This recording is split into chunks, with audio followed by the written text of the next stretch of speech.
de respiratorio, que empiece con radiografías, ecografías, que supuestamente lo vieron, no lo vieron muy a los golpes, igual yo se los voy a preguntar. Y lastimosamente yo les voy a mostrar lo anormal. Ustedes tendrían que saber a este punto qué es lo normal. Así que importante, cuando yo les vaya a hacer los exámenes, como les estaba diciendo, todo va a ser proyectado, cada quien va a tener su hoja, cada pregunta tiene un minuto, a diferencia de que tenga que ser desarrollo, pero el desarrollo es muy breve. Y los que voy a hacer, y lo que estoy haciendo, es que vamos a tener principalmente lo que a ustedes les importa a partir de este punto, porque el semestre que viene ustedes van a ver las clínicas, o sea, casos clínicos. Y los exámenes van a ser, la mayoría, casos clínicos. Deducción, interpretación, porque como ustedes están en medicina interna, ustedes ya pasaron diagnóstico, o sea, ustedes ya saben identificar cuándo son las anemias, cuáles son los tipos de anemia, cómo clasificar las anemias y cuando hay una alteración de los rangos normales, si es hipocrómica, si es normocrómica, si es macrocítica y qué significa cada uno, igual si es leucocitosis, eosinofilia o linfocitosis. Pero tiene que saber qué es lo normal. Por acá.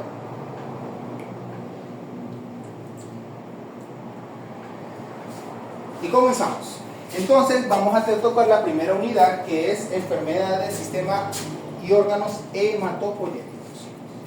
Lo primero, que es muy sencillo, es que vamos a definir la anemia. ¿Qué es la anemia? ¿Qué es la anemia? ¿Qué es para ustedes anemia? Un concepto básico, superficial, lo que sea, lo que se les ocurra. Una disminución en sangre del glóbulo rojo y de la hemoglobina. ¿Algo más? El hematocrito.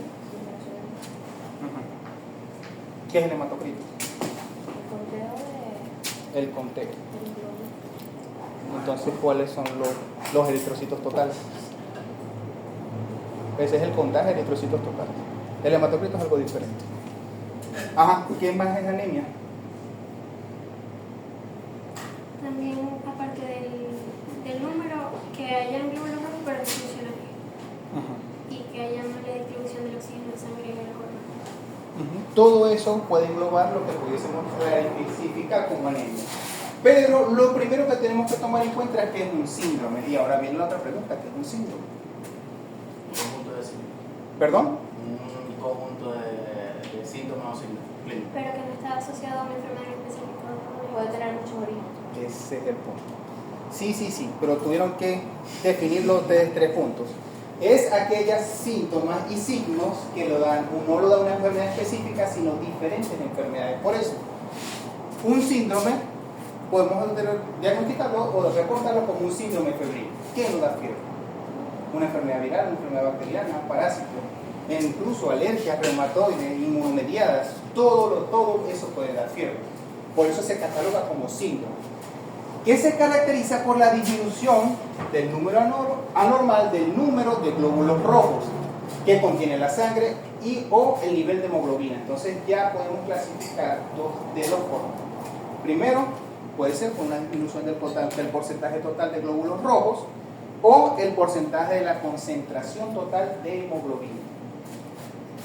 La falta de glóbulos rojos o la presencia de glóbulos rojos disfuncionales en el cuerpo también lo pudiésemos catalogar como anemia, porque podemos tener un hematocrito de 53, pero si no tenemos una deficiencia en la morfología o en la pared celular, dado como los acantocitos, los equinocitos, las células diana, puede alterar la captación de oxígeno y puede producir una especie de anemia disfuncional a pesar de que tenga un valor total. Provoca una reducción del flujo de oxígeno hacia los órganos, que esto es lo principal. El principal problema de la anemia es la hipoxia, que es la causa de muerte. Si no tenemos un aporte suficiente de oxígeno, vamos a pasar al estado de hipoxia, pasamos a anoxia, a shock y a muerte. Por eso es importante poder revisar la mucosa conjuntival, la bucal, en las encías y no menos importante el tiempo de llenado capilar. También es importante porque el tiempo de llenado capilar nos puede indicar el porcentaje de hidratación que tiene ese animal, que lo normal es cuánto. Menor de un segundo, siempre. No es diferente en las vacas, no es diferente en los caballos, siempre es menor de un segundo. Siempre tiene que tener ese tiempo llegando a volar. Por encima de ese segundo, ahí es donde empezamos a catalogarlo como un animal deshidratado, y a medida de que va aumentando, lo podemos catalogar incluso como un shock hipovolémico, que sería el peor de los casos, donde el tiempo de llenado capilar puede llegar hasta 8 segundos. Ahora, en definición como tal, ya la podemos haber dicho, pero lo primero que tenemos que tomar en cuenta es, por supuesto, el porcentaje del hematocrito, que por lo general va de 37 a 55 cuando hablamos de pequeñas especies. Pero entonces tomamos en cuenta caninos. De 37 a 55%. Pero entonces pasamos, nosotros estamos revisando, vamos a evaluar diferentes especies, pasamos a los felinos. ¿Cuál sería el valor normal? En gatos. Puede llegar como normal de 25 a 55%. Entonces, estar por debajo de 30 y ser un gato no significa que esté anémico. Bovinos.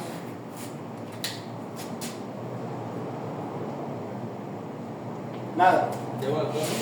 Bovinos, 24 a 55. Estamos preguntando sobre el valor del hematocrito. Equinos.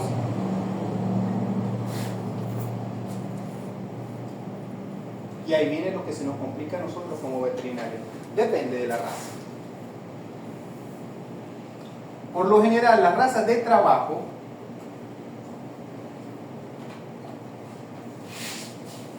vamos a catalogarlo como el cuarto de milla.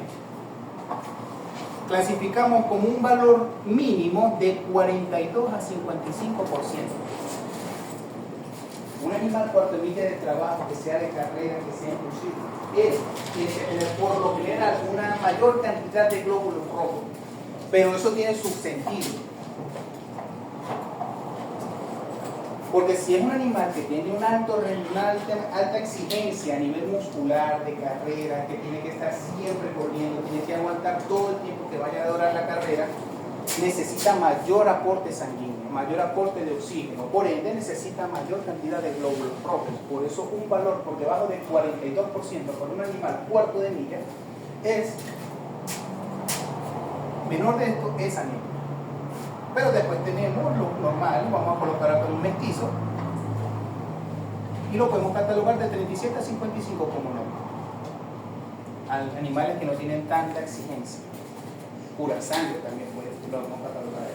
Son animales que son de alto rendimiento.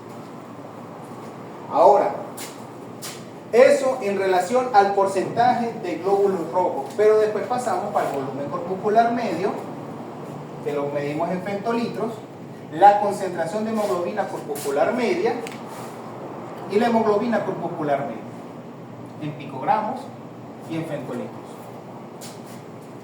Valores alterados en volumen corpuscular medio nos quiere decir que ¿qué mide el volumen corpuscular medio? Ajá, el tamaño, perfecto. ¿Qué más?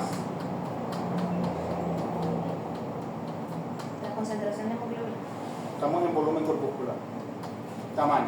Entonces, la alteración del volumen corpuscular medio, tenemos aquí el valor, el rango, tenemos acá de 60 a 70 femtolitros, por debajo y por encima, que ahí es donde vienen los problemas. ¿Qué significa o qué puede decirnos si tenemos un volumen corpuscular menor de 60? ¿Perdón? Sin miedo. Deshidratación.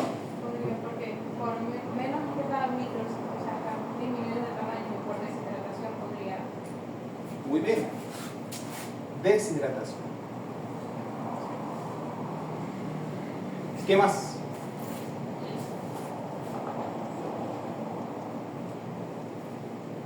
Pero sí entienden por qué la deshidratación.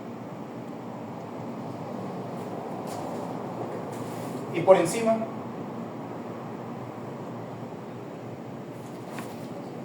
Están inmaduros.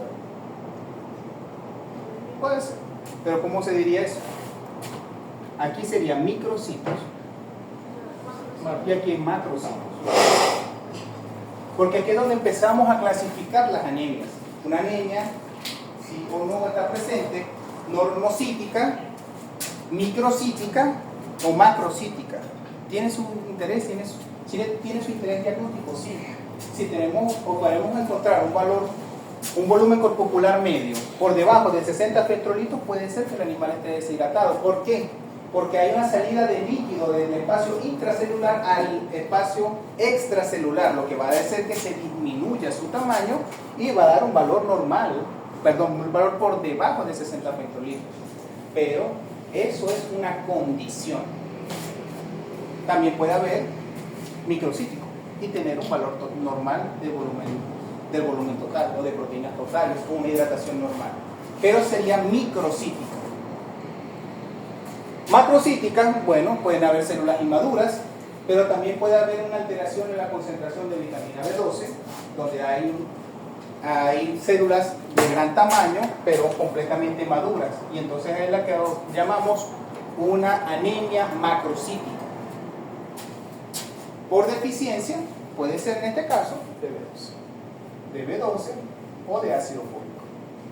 Porque hay alteración, no hay una completa maduración total de la membrana celular y del espacio intracelular de esta célula, en este caso de los eritrocitos, y dan células de tipo macrocíticas. Ahora pasamos con la concentración de hemoglobina corpocular media. En este caso podemos, si está por debajo, aquí si no hay gran diferencia en ambos valores, si está por debajo es hipocrómica, y si está por encima, también podemos catalogarlo como deshidratación.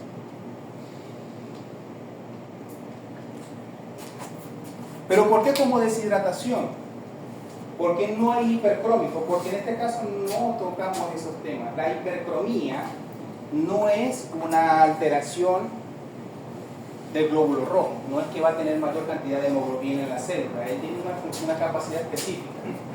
Si hay un aumento de las concentraciones o de los valores, simplemente lo catalogamos como que puede estar deshidratado porque se concentró el citoplasma y puede aumentar este valor, pero hasta ahí. No es que va a haber hipercromía. Si está por debajo, por supuesto, hay una disminución de la concentración de hemoglobina y eso sí lo podemos catalogar como una anemia hipocrómica. Entonces, si está por encima, podemos pensar en un proceso de deshidratación. Si está por debajo, ahí no hay peleo, es hipocrómico.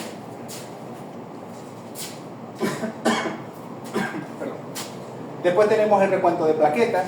Punto importante cuando nosotros estemos hablando, observando o leyendo una hematología, es que nosotros tenemos que tomar en cuenta que los valores se pueden expresar en exponenciación. Tener un valor de 120, de 500 como valor, como resultado, y no leer que está por 10 a la 3, es condena para muchos animales, por supuesto, lastimosamente, mucha ignorancia, al no tomar en cuenta que estos son 500.000 o 120.000. Y lo digo porque me ha pasado. Doctor, tengo esto, tiene este valor, las plaquetas están entre 500, están en 300. Y no ven la unidad de expresión. ¿Y qué le van a colocar si es un perro? Duxiciclo. Pasa. Pero es porque no sabe leer. El recuento de reticulocitos, aquí es donde nos empezamos a llamarlo si es regenerativo o no regenerativo, no acá. Aquí hablamos de que si es macrocítica, microcítica, normocítica, hipocrómica, normocrómica. Hasta de aquí, para arriba. Reticulocitos, ahí es donde nosotros empezamos a clasificar si es de tipo regenerativa o no regenerativa. Porque puede ser macrocítica, puede ser hipocrómica, pero puede tener gran cantidad de reticulocitos y es una anemia de tipo regenerativa que no hay una respuesta eficiente a la demanda de células. Ejemplo, una anemia de deficiencia ferropénica o una anemia deficiente de vitamina B12, que hay una respuesta, hay una demanda de glóbulos rojos, pero no están formándose de manera normal. Por eso es macrocítica, hipocrómica, pero es regenerativa. Y tienen que tomar eso en cuenta. Tienen que saber leer la hematología. Después empezamos el contagio reticulocito, bueno, ya lo habíamos mencionado. La fórmula diferencial, los leucocitos totales que van de 6.000 a 17.000, aquí estamos hablando en el caso del perro, pero si tenemos un gato, vamos a colocarlo acá, gato o felino, ¿cuál es el valor normal?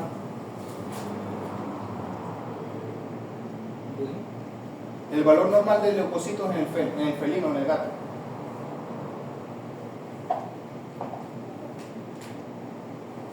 ¿Cómo saben cuándo está alterado?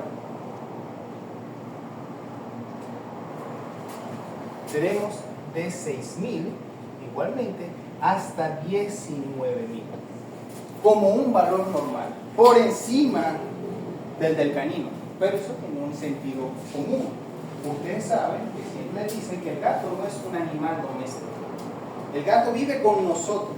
Bueno, nosotros vivimos con el gato muchas veces, pero el gato tiene siempre una predisposición a sufrir de estrés. Y desde ahorita lo digo, el gato se estresa porque sí, porque no y por si acaso. Y le va a traer bastantes problemas el que se dedique a la clínica de pequeños animales. Y hay algo que se llama leucograma de estrés, que lo vieron el semestre pasado. Sí. ¿En qué se basa el leucograma de estrés? Es un incremento de los leucocitos porque el animal, por ejemplo, si lo cargan antes de llevar. Ah, y la fisiopatología como tal del leucograma de estrés. Por las catecolaminas.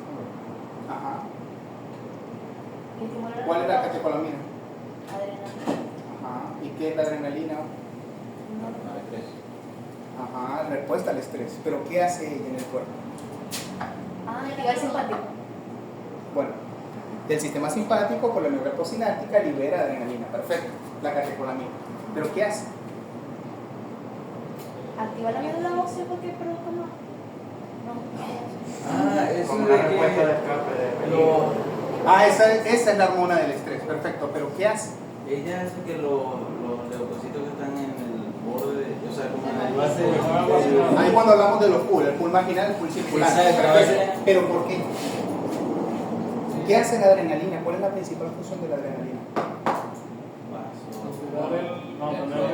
preparar al animal para la amenaza. Fisiopatológicamente. Porque esa es la respuesta, eso es lo que genera. Pero ¿cómo lo hace? Aumenta la estocardia. Eso es otra por los receptores beta, perfecto. Pero ¿qué es lo que hace que tengamos este valor aquí normal, así de 19.000? Está relacionado, por supuesto, con el pool marginal y el pool circulante. Pero ¿por qué? ¿Cómo lo hace? Algo muy sencillo, que ustedes lo saben, pero van a quedar como que ¿Cuál es la principal función de la adrenalina? A pesar de aumentar el gasto cardíaco, la frecuencia cardíaca, que es estimulado por el sistema simpático, que es una catecolamina, que es la respuesta del estrés, pero ¿por qué? ¿Cómo lo hace? No sé si que, o sea, no sé si ya lo dijeron, o sea, es que es el punto. Vasoconstricción. Exacto. Punto. Lo principal que hace la adrenalina es vasoconstricción.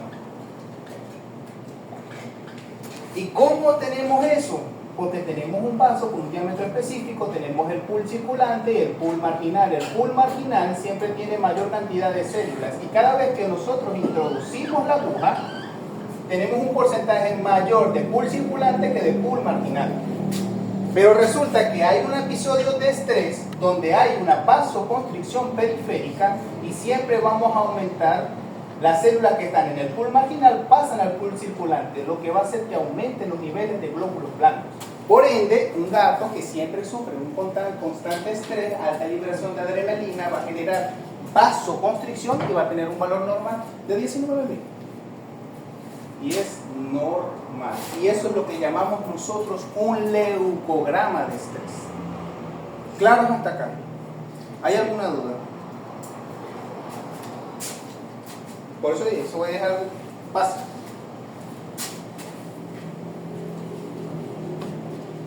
Pero nosotros también tenemos bovinos y equinos. ¿Y en el bovino cómo sería? ¿Cuál es el valor normal para los que se van a dedicar a clínica de grandes animales? No es que los de pequeños no lo sepan, porque igualmente van a haber clínica de grandes, pero tienen que saberse. En bovinos va desde 5.500 hasta 10.000. Imagínense que el bovino es como las personas. Nosotros también somos así, de 5.500 a 10.000. Y el equino también va, podemos colocarlo desde 6.000 hasta 11.000. Hay unas teorías, de acuerdo de lo que ustedes tomen, pueden llegar hasta 12.000. Pero recuerden que las teorías varían de acuerdo a la zona geográfica. Altitudes, por supuesto, van a variar sus valores. Pero por lo general, y en una media, si colocamos una media, siempre va a estar entre este rango. Siempre va a estar entre este rango y ser de algo normal. Claro, nos vamos a colocar 15.000, 16.000 como un valor normal. Eso por supuesto estaríamos alterados, menos que sea un dato. Pero de resto, es algo anormal. ¿Ok? Y la fórmula diferencial, linfocitos, que va más asociado a procesos de inmunidad adaptativa específicamente, o enfermedades virales o enfermedades crónicas. Los monocitos, pertenecientes a la inmunidad innata, que siempre están presentes en procesos necróticos e inflamatorios agudos. Eosinófilos siempre están en relación a enfermedades parasitarias, enfermedades alérgicas, y los basófilos a enfermedades alérgicas. Ahora,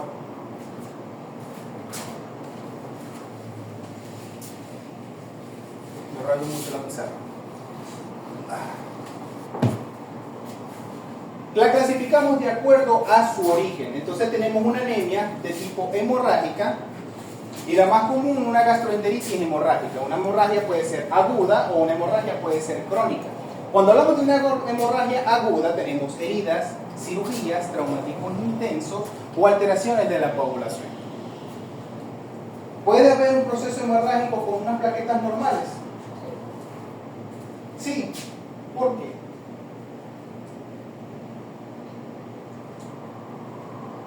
No sé, que sí lo conté. La costumbre, se hace costumbre, bueno. Ajá. ¿Por qué? Porque puede haber pérdida de sangre y las plaquetas sigan manteniéndose normales. Ya hay una hemorragia. Correcto, pero ¿por qué? Porque la causa no es patológica, Es algo rápido, o sea. Y, pues, si no fuese patológico, O sea, patológica en el sentido de que no viene desde adentro, sino que puede ser algo. no viene Sí, desde adentro, sí. desde su ser. No es algo sino que es algo traumático y las plaquetas no se modifican, sino que la sangre sigue saliendo constantemente, o sea, la pérdida de sangre sigue. ¿Y por qué no? Si eso es algo fisiológico, que la plaqueta tenga que modificar su estructura para poder tener la adhesión, la rotación, la expansión y después la agregación al unión del factor conmovilebral. Porque si es constante la lesión. Entonces ahí pasa a una hemorragia crónica. Pero si tenemos una hemorragia con unas plaquetas normales, ¿en qué pensamos?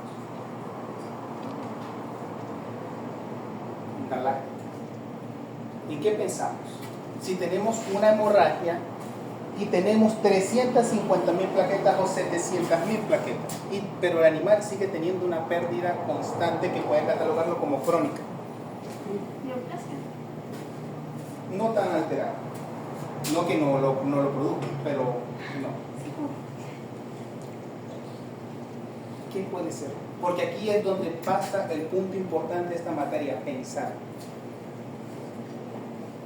Si hay un valor normal de plaquetas, pero tenemos una hemorragia, ¿cuál es la causa entonces? O sea, la deficiencia de plaquetas es lo único que produce hemorragia. No, ¿cuál es la otra cosa? Un traumatismo severo. Ahí hay plaquetas para que tapen eso. O sea, que haya plaquetas pero que estén maduras. O sea, No, para eso están las plaquetas, por eso está el megacardiocito dividiéndose 200.000 veces para generar más Un daño plaquetas. en la fibrinosis, o sea que no tenga cómo hacer la. Y el fibrinólisis, el fibrógeno. Fibrinógeno. Fibrinógeno. Te entiendo. Sí. El fibrinógeno, pero ¿a qué pertenece el fibrinógeno? Cascada de coagulación. Que son los factores de coagulación. Si hay una deficiencia de factores de coagulación desde el 1 hasta el 12, cualquier alteración en su cadena puede generar una hemorragia, aún así teniendo 700.000 plaquetas. Por eso digo, y siempre insisto, una hemorragia, una petequia o una equimosis en un perro no es igual a esto. Porque si tenemos una deficiencia de factores de coagulación por una insuficiencia hepática o tenemos un tumor hepático, tenemos una hipoproteinemia, hay una alteración de los factores de coagulación. No hay producción de fibrinógeno, no hay producción de factor 12, no hay producción de factor 10, de factor 5, no hay la cascada, por eso es una cascada, porque uno activa al otro, activa al otro, activa al otro. Si no hay la cascada, no hay agregación plaquetaria, no hay coagulación, hay hemorragia. Por eso es que van a tener pacientes, porque sí va a pasar, donde hay una alteración o una intoxicación de warfarina, que ahorita no es muy común, pero puede pasar, que la warfarina es un anticoagulante que actúa sobre la eliminación del factor 5, 10 y el 12. Entonces, ¿cuál es el tratamiento? Fármaco. A ustedes le dieron toxicología, por eso se llama farmacología y toxicología. ¿Cuál es el tratamiento para la warfarina?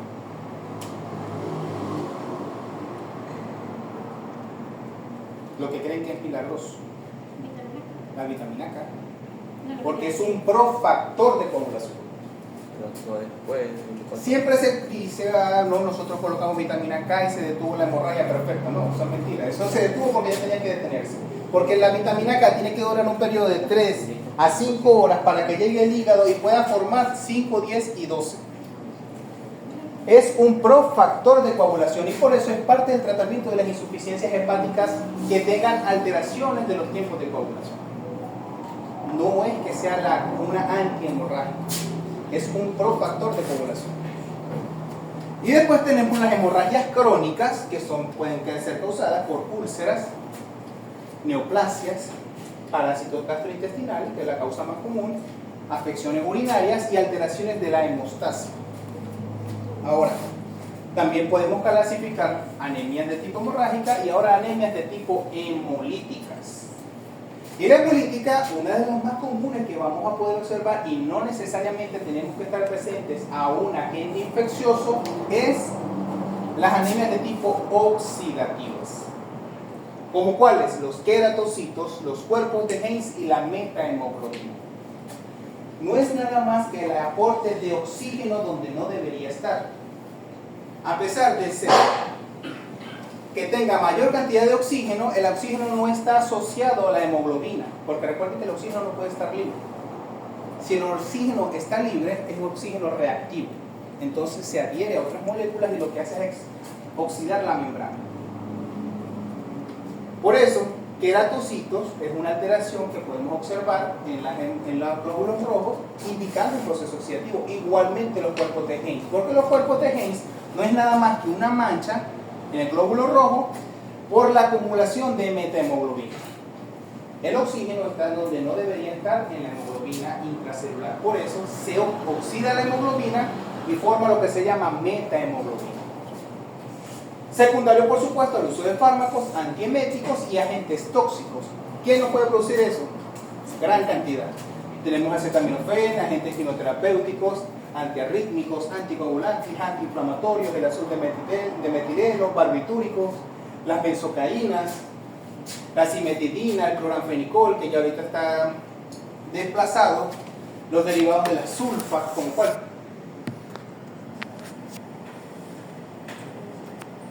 Sulfadiazina de plata puede ser una, y el más común de todos, el trimetropin. Porque recuerden que es trimetropin sulfamethoxazol. Ahí está la sulfa. Profe, ¿por qué el azul de metileno?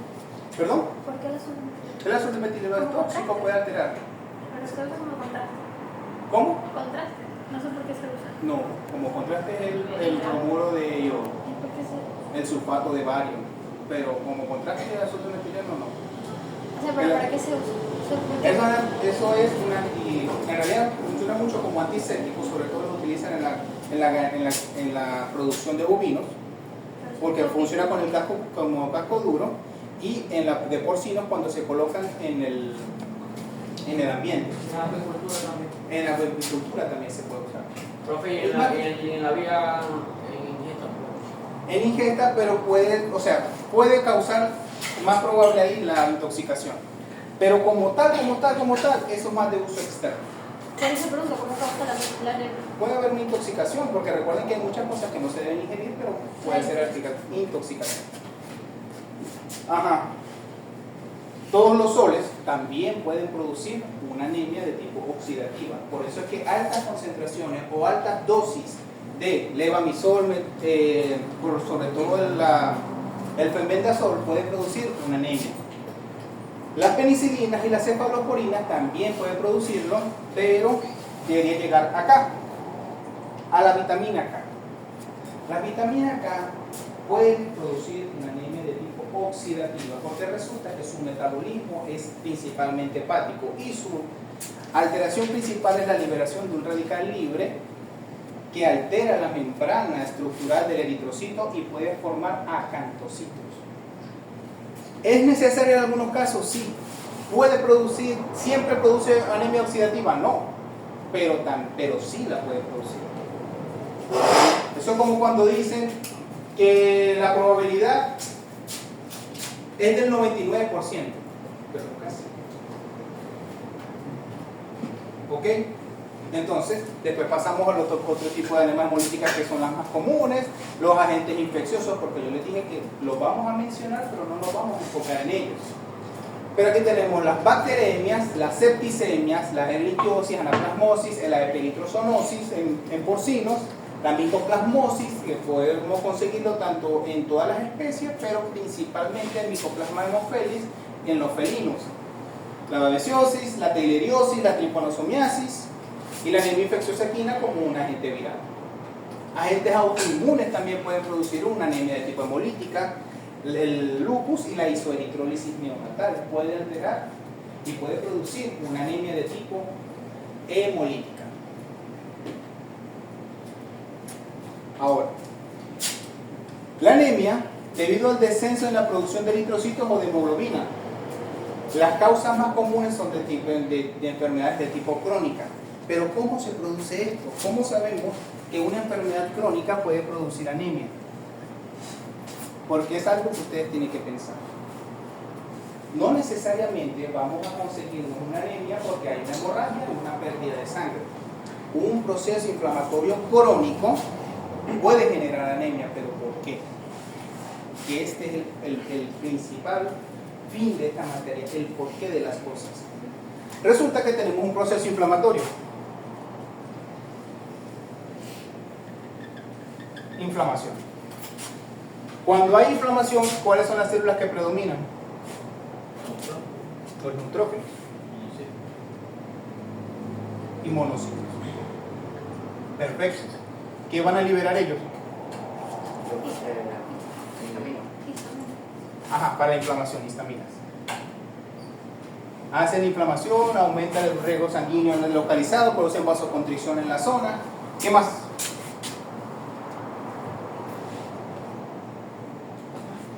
Las interleuquinas o las citocinas,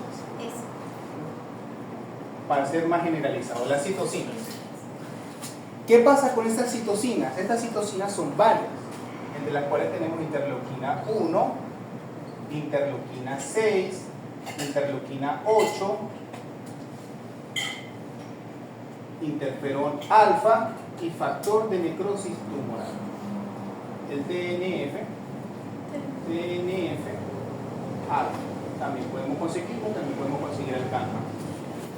Pero eso es lo que normalmente se libera. ¿Qué pasa con ellos? Ellos tienen algo principal que es estimular la leucopoiesis.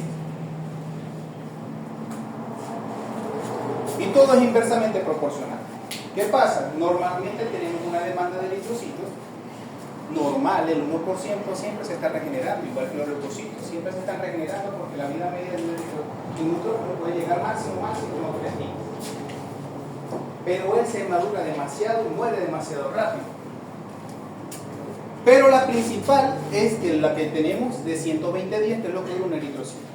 Ahora, tenemos un proceso inflamatorio donde hay un proceso inflamatorio por liberación de histaminas, leucotrienos y tromboxanos, que están mediados por células de la inmunidad innata que liberan citocinas, pero esas citocinas no son específicas.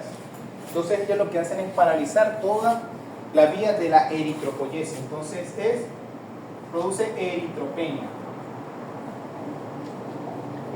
porque estimula la leucopoyesis, porque tiene liberación del factor estimulante de colonia. Factor estimulante de colonia es lo que producen ellas. Y si hay un aumento del factor estimulante de colonias, estimulamos la producción de leucopoyesis y disminuimos la eritropoyesis.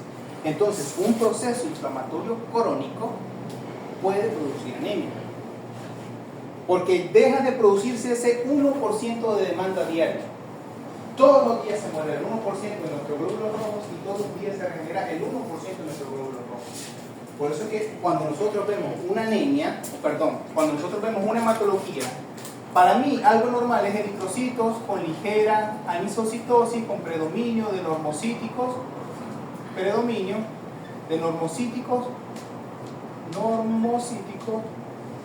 normocrómico. Y ligera policromasia. O en realidad es policromasia escasa. ¿Por qué? Porque teóricamente esto es una hematología donde hay presencia de anisocitosis, sí, es ese 1%. Predominan los normocíticos normocrómicos, claro, solamente se está regenerando el 1% y están inmaduros. Por eso es que es normal conseguir hasta 300.000 células, hasta 3.000 células de los polimorfonucleos, de las policromáticos, porque son células de regeneración. Ahora, si yo siempre veo eritrocitos normocíticos, normocrómicos, significa que la médula ósea está paralizada. No se está regenerando la médula ósea. ¿Dónde podemos conseguir esto? En procesos inflamatorios. Lo podemos conseguir. En procesos metabólicos, que vamos aquí está, enfermedades renales. También podemos conseguir que hay una anemia de tipo no regenerativa, normocítica, normocrómica. No hay alteración de su paracelular, no hay alteración de su porcentaje de hemoglobina, pero igualmente está en un valor bajo. Entonces aquí tenemos enfermedades crónicas, carencias nutricionales, deficiencias de hierro, que es lo que llamamos la anemia de tipo ferropénica, porque podemos tener 50% de hematocrito, 60% de hematocrito, pero si tenemos hipocromía por deficiencia de hierro, es una anemia de tipo ferropénica. Por ende, a pesar de que su porcentaje de hematocrito esté normal, es una anemia, pero es hipocrómica. Alteraciones en la vitamina B12, no hay una buena maduración de glóbulos rojos, por eso hay anemia de tipo macrocítica. Entonces tenemos anemias macrocíticas, deficiencia de ácido fólico, de cobre, cobalto. Esto va de la mano con la ferropénica, porque recuerden que la B12 se llama ¿cómo? La cianocobalamina. Enfermedades renales, por supuesto, cuando lleguemos al tema de renal vamos a tocarlo, pero recuerden que la principal producción o estímulo de la eritropoyesis viene por esa tipo de hormona que se llama eritropoyetina. Esa proteína que nos encarga de estimular el sistema medular para la producción de glóbulos rojos. Si hay una insuficiencia renal crónica, va a haber o no va a haber eritropoyetina. Entonces, no va a haber inflamación, no va a haber deficiencia, sino que simplemente no va a haber ese factor estimulante de la médula ósea para producir más glóbulos rojos. Por ende, van a producir o vamos a tener una anemia normocítica, normocrómica. Siempre se va a observar eso. Si no hay respuesta de la médula ósea, siempre va a ser normocítico, normocrómico. No que conseguir esto sea normal, porque también podemos conseguir normocítico normocrómico, que es lo normal que conseguimos en el gato, pero es porque siempre está en esa fase del leucograma de estrés. Ojo, el caballo no tiene células inmaduras en sangre. Puede tener una anemia de 10, un hematocrito de 10, y siempre va a estar normocítico normocrómico porque él no libera células inmaduras a sangre. Ahora, hipoplasias, aplasias de la médula ósea también pueden producir anemias, procesos neoplásicos, hipoplásicos, displásicos de médula ósea, infecciones como los parvovirus, leucemia felina, inmunodeficiencia felina, erliquiosis, fármacos, melioptisis, inmunomediadas y síndromes mielodisplásicos pueden generar anemias. Enfermedades endocrinas como lo es el hipoadrenocorticismo o el hipotiroidismo también generan anemias.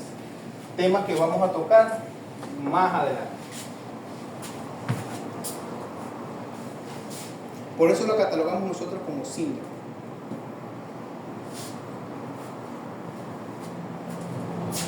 Ajá. Básicamente es esto, un esquema, flujograma, lo que podemos catalogar como es la fisiopatología de la anemia. Hay un proceso de hipovolemia, el volumen sanguíneo y la presión arterial está disminuido. ¿Quién lo reconocen? Los vasoreceptores, los quimioreceptores y los presoreceptores. ¿Qué es? Lo que hacen es estimular el sistema renina-angiotensina-aldosterona, el sistema hipotálamo-hipófisis y el centro cardiorregulador.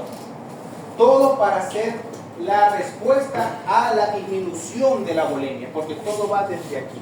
Si hay disminución de la volemia, hay disminución de oxígeno, hay disminución de presión, por eso tenemos vasoreceptores, presoreceptores, quimioreceptores. El sistema renina-angiotensina-aldosterona, ¿qué es lo que va principalmente a hacer? Sistema renina-angiotensina-aldosterona. La absorción de agua. Ajá. ¿Pero por qué? Porque hay hipovolemia. Ajá. Muy bien. Qué buena deducción. Pero ¿cómo lo hace? Porque detectan los bajos niveles ¿Cómo lo hace? de volumen. O la bloquea o la... Ahí vamos, ahí vamos. El cristal. Y el colector, la tiene que hacer el otro. Bloquea la excreción de agua y aumenta la reabsorción para mantener Retención de sodio, creo que Ese me gusta más. para traer agua. Aldosterona lo que hace es reabsorbe, evita la pérdida de sodio, estimula la excreción de potasio, aumentamos la osmolaridad del túbulo contorneado, del túbulo colector. Al tener un aumento de la concentración de solutos, en el caso del sodio, porque es inhibido su excreción por parte de la aldosterona, ¿qué va a hacer el agua? Por ósmosis, pasa del medio externo al medio interno. Alexander Pike. Déjame acá, lo más. La droga, perdón. Entonces, si hay un aumento de la concentración de solutos en el túbulo contorneado, por ósmosis va a pasar el líquido del espacio extracelular, que en este caso sería el túbulo contorneado, el túbulo colector, hacia el espacio intracelular, que va a ser como tal las células que conforman el túbulo. Ahora, eso por parte de la aldosterona y la angiotensina, porque recuerden que el sistema renina, angiotensina, aldosterona. ¿Qué hace la angiotensina? La 2 creo que va al cerebro para que se libere otra hormona. Vasoconstricción. Principal. La aldosterona, la angiotensina, tenemos tres: el angiotensinógeno, que es liberado por el hígado, que después se encuentra con el conversor de angiotensina, el riñón, para formar angiotensina 1. Esa angiotensina 1 viaja hasta el pulmón, donde se consigue el factor conversor de la angiotensina y transforma angiotensina 1 en angiotensina 2, que es un potente vasoconstrictor. El mayor vasoconstrictor del sistema es la angiotensina 2. Y el problema no es eso, porque hay una respuesta eficiente donde hay una demanda, hay una vasoconstricción en todos los vasos sanguíneos, y hay respuesta a esa hipovolemia, porque si tenemos una disminución del volumen de sangre, tenemos aquí, tenemos una disminución del volumen, hay resección por parte de los presorreceptores, hay liberación de angiotensina. ¿Esa angiotensina qué va a hacer? Va a hacer que hay una disminución del lumen para manejar bien la presión. Esa es la principal función. El problema está que al formar esta vasoconstricción, si no hay una reposición del volumen sanguíneo, es donde entran los problemas. Porque si hay vasoconstricción, ¿qué pasa con la presión arterial? Aumenta. ¿Qué pasa con estos se llaman los capilares o los vasos sanguíneos aferentes de los glomérulos? Hay vasoconstricción de los vasos sanguíneos aferentes del glomérulo. Si hay una disminución del diámetro por vasoconstricción de estos capilares aferentes del glomérulo renal, la célula que conforma el glomérulo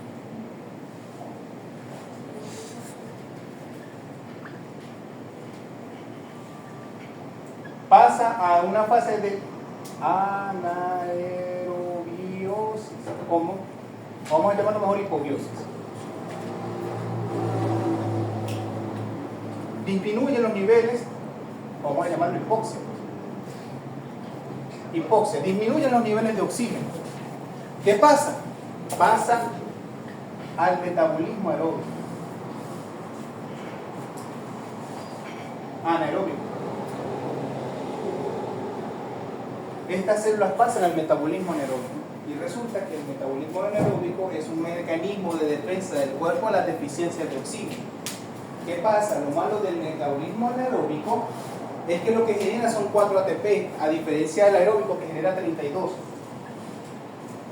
Entonces tienen mayor gasto para una producción baja de energía. No obstante, lo hace mediante la xantinoxidasa, que genera radicales libres.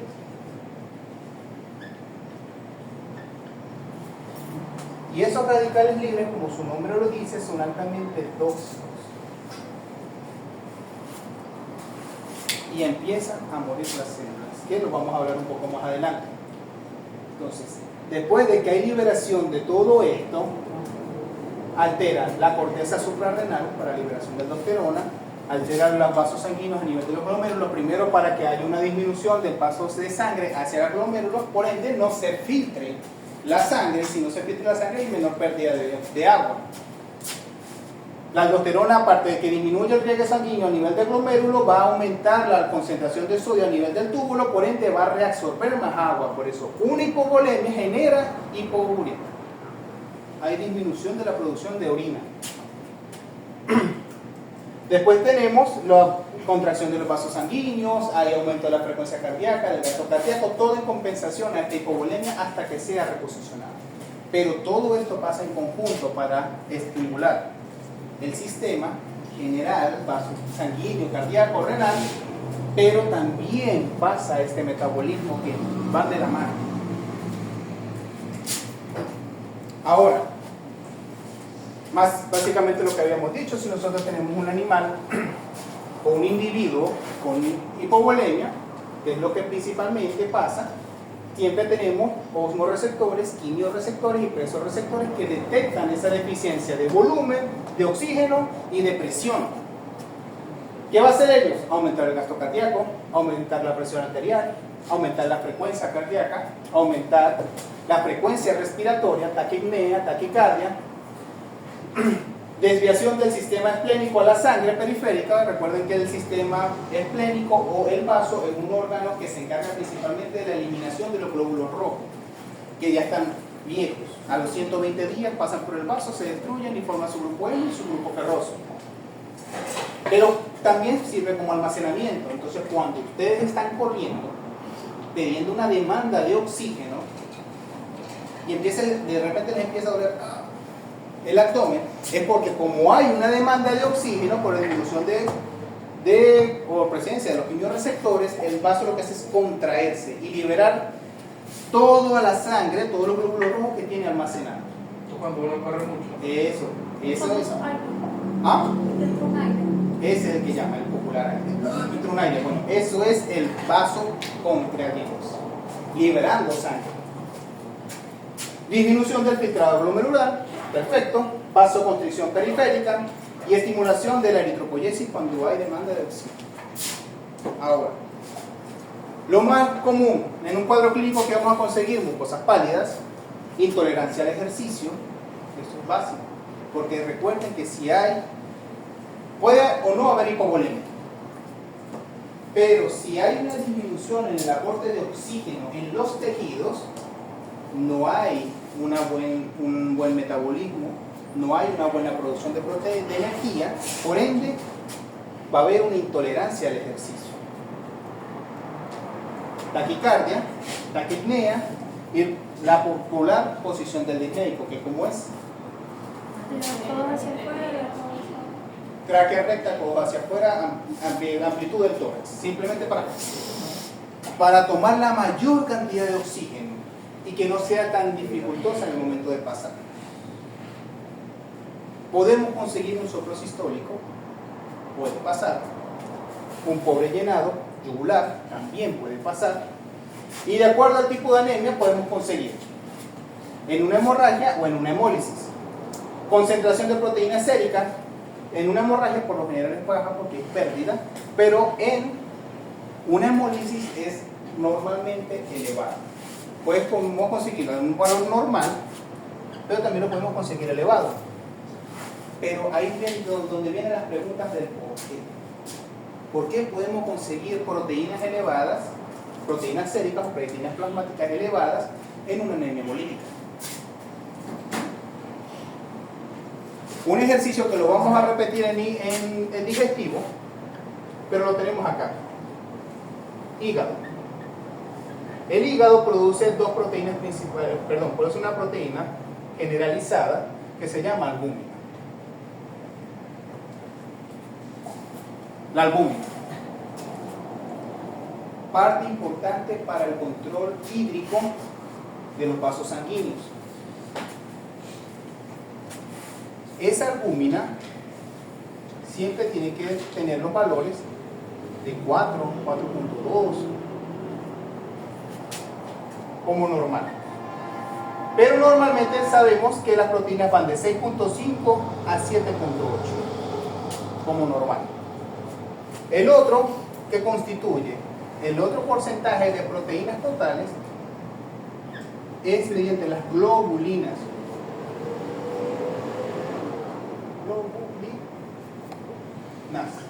Las globulinas. ¿Cuáles son las globulinas? Ajá.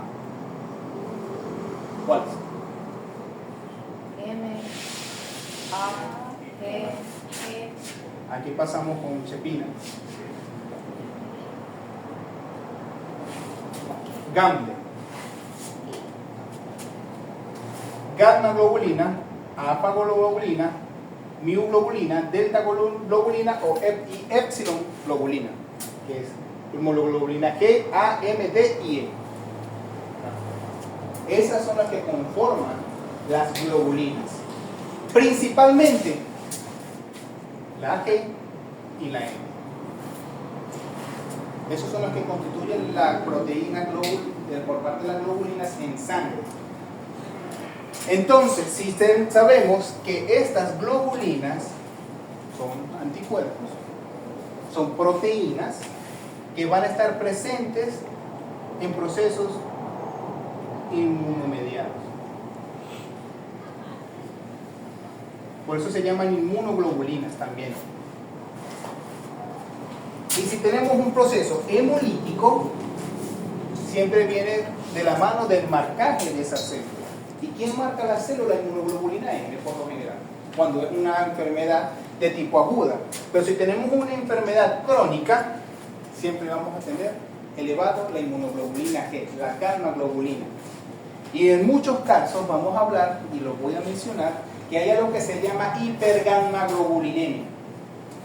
Esa hipergamma-globulinemia no es nada más que, como su nombre lo dice, un aumento de los niveles de gamma-globulina, mediado por un proceso inmune que está generando hemólisis. Ahora, el ejercicio que siempre pongo, si tenemos un proceso hepático, recuerden que cualquier daño hepático va a hacer que disminuya la producción de albúminas.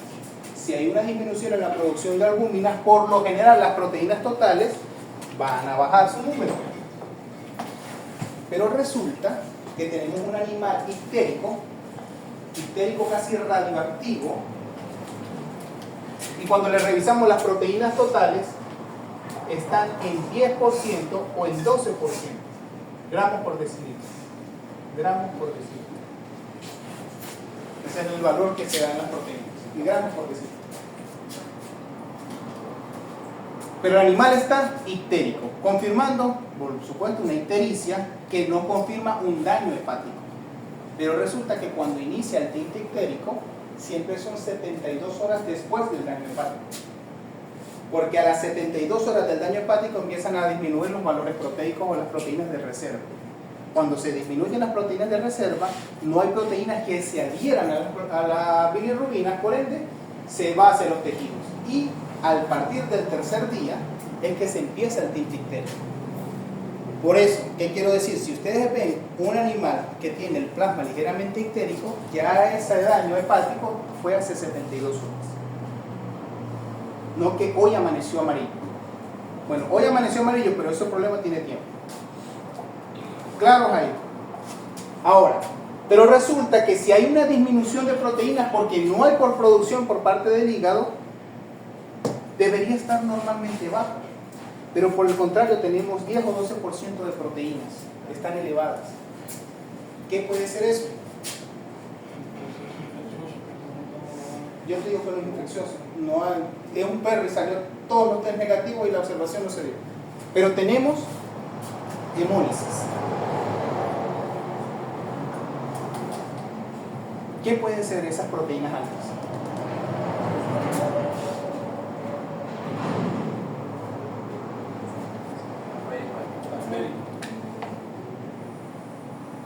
Las globulinas.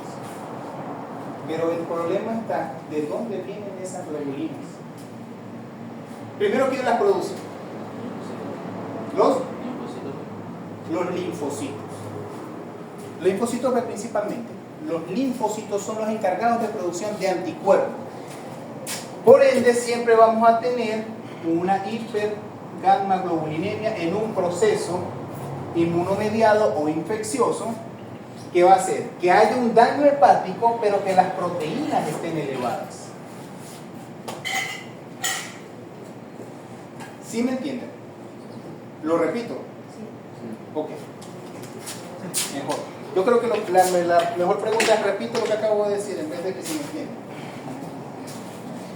Recuerden que el hígado se encarga de producir una proteína llamada albúmina, que es la encargada de contener el equilibrio hídrico a nivel de sangre, del vaso sanguíneo y del espacio intracelular. Recuerden que está la...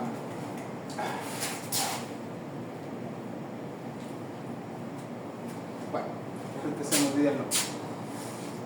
El equilibrio osmótico. La osmolaridad viene dependiendo, por supuesto, no solamente de cloro, sodio y potasio, sino que también de la albúmina, que es la que tiene el mayor peso en el control de la osmolaridad.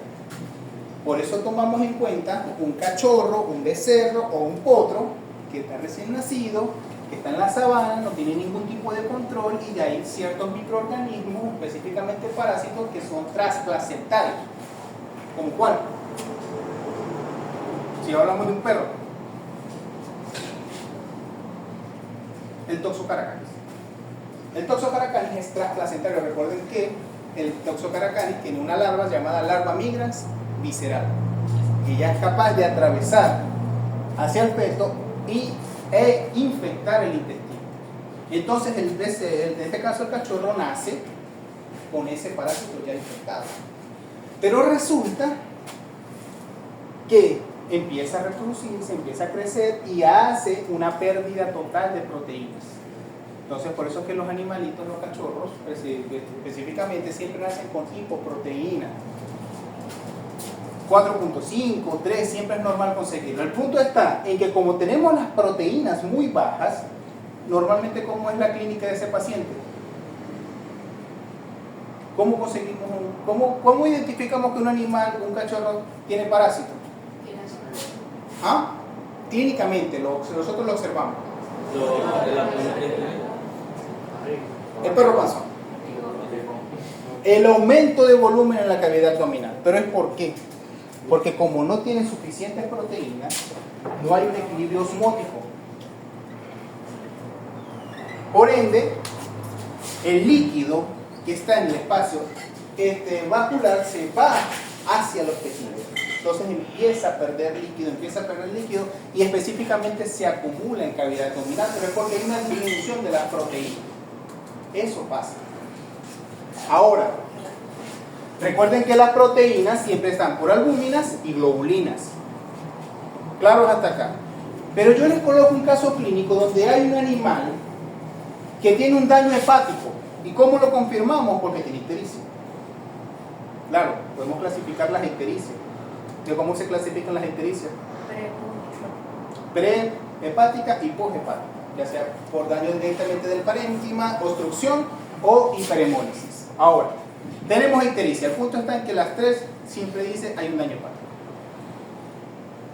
Tenemos un daño hepático, tenemos ictericia, pero si yo siempre les digo que el hígado se encarga de producir albúmina y al tercer día siempre hay una disminución de esas reservas de proteína, la lógica dice que un daño hepático siempre debemos observar proteínas bajas. Claro, hasta ahí vamos bien. Pensemos en un cachorro. Siempre vamos a observar las proteínas bajas. Ahora, si vemos animal de 9 años, 7 años, 8 años con ictericia, confirmando el daño hepático y las proteínas en 10 y 12%, tomamos en cuenta de que si hay un daño hepático, por supuesto las albúminas van a estar bajas, porque no hay esas albúminas que se van a adherir a la bilirrubina, por ende la bilirrubina está en los tejidos. ¿Y qué hace esto tan elevado? Esto viene mediado por las globulinas. Ese porcentaje de proteínas elevados viene mediado por globulinas. Cuando es un proceso crónico, es donde hablamos que hay una hipergamma-globulinemia, porque la inmunoglobulina G siempre está presente en procesos cuando ya son crónicos. Si es inmunoglobulina M, es una enfermedad aguda. Por eso que es la inmunoglobulina M, la inmunoglobulina momentánea, porque es la que siempre está presente en un proceso momentáneo. Pero la inmunoglobulina G es la específica, donde ya se reconoció el microorganismo o el agente causal, ya se crearon anticuerpos específicos anti esa causa y se llaman inmunoglobulina G.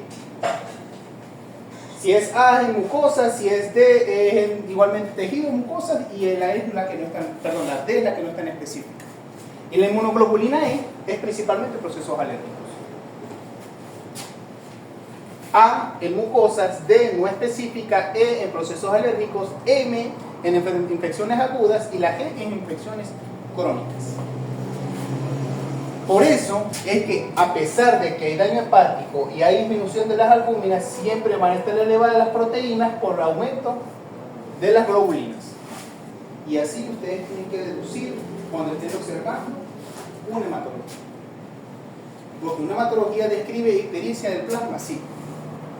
¿Describe una disminución de los sólidos, de las proteínas totales? Sí. Y aquí está. Y lo podemos observar así. En algún momento debe de disminuir. Si hay un agente causal, no. Porque siempre el cuerpo siempre va a responder hacia ese agente causal, porque el propósito del cuerpo es eliminar lo que te está causando problemas. Pero si es una enfermedad, una hepatitis viral, por lo general siempre está bajo. O si es una parasitosis, también van a estar bajo, porque la que se va a generar principalmente es inmunoglobulina y no es tan específica. No se consigue tan común en sangre. Continuamos.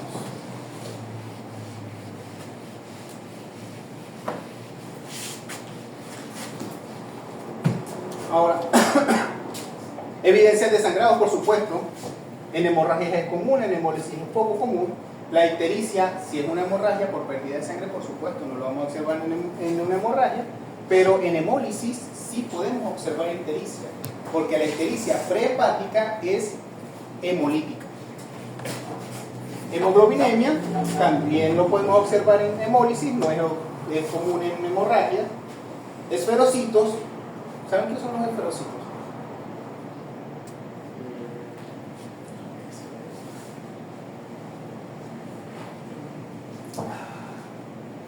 Comenzando con los esferocitos, es una morfología celular eritrocitaria, característica de una anemia hemolítica, pero ahí es donde empezamos a hablar de las hemolíticas intravasculares y extravasculares. Los esferocitos es un tipo de anemia hemolítica tipo extravascular, mediado, por supuesto, fuera del vaso sanguíneo. Esto lo produce una disminución del tamaño celular. Una célula normal es así, un esferocito es de este tamaño, por eso es microcítico. Pero resulta que ¿qué es un esferocito? Una gamma globulina se adherió a la superficie del glóbulo rojo. Cuando este glóbulo rojo pasa por el vaso, allá hay algo que se llama macrófago, que es lo que predomina en el vaso sanguíneo, en el vaso, o el vaso, como le decía Rita Rincón. Ahora, ¿qué va a hacer el macrófago? Fagocita esa célula marcada, pero la fagocita de forma parcial. Entonces, ¿qué hace? Fragmenta este glóbulo rojo, y este glóbulo rojo queda débil porque queda más pequeño, pero la cantidad de hemoglobina que estaba en esta célula es la misma cantidad de hemoglobina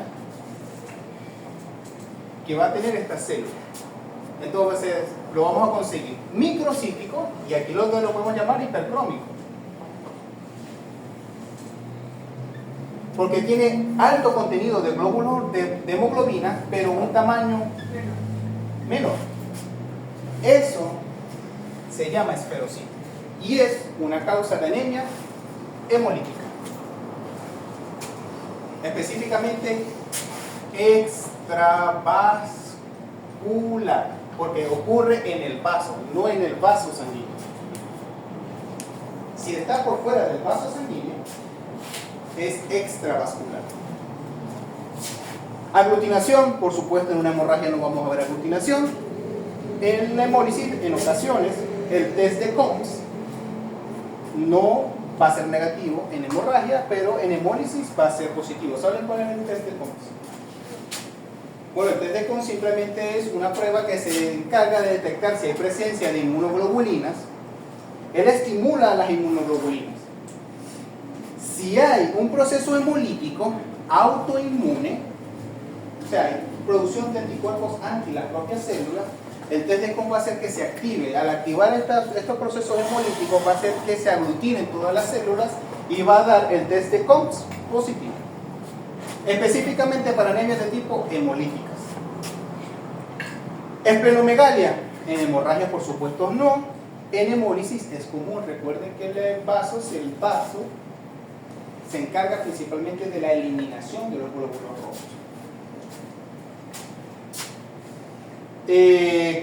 Cambios de los hematíes, por supuesto, en hemorragia no lo vamos a observar, y en la anemia hemolítica sí lo vamos a poder observar. En este caso, ahí es donde empezamos a hablar de las morfologías de los glóbulos rojos, que son chistocitos, granocitos, fragmentos celulares, células fantasma, células dianas, lectocitos, todo eso que ustedes en teoría se deberían saber. Ahora, continuamos con la clínica. Si es de origen infeccioso, una anemia, lo principal es fiebre. Este es un punto importante para la mayoría de los procesos infecciosos.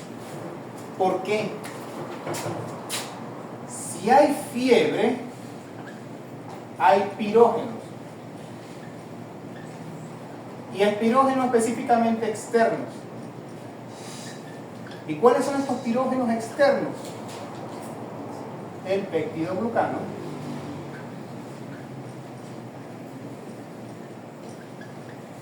y el lipopolisacárido. Constitución de la pared celular de gram positivos y de gram negativos. Bacterias, gram positivos y gram negativos. Más pirógeno, el lipopolisacárido. Pero si hay un agente infeccioso, también lo puede producir las prostaglandinas E2 específicamente, y esta viene mediado por la producción de interferón dado por virus. Prostaglandina también va por parásitos y por levaduras. Ahora, ¿qué quiero decir con esto? Si hay fiebre, en un 90% de probabilidades es un agente infeccioso. Y ese 10% se lo damos ¿a quién?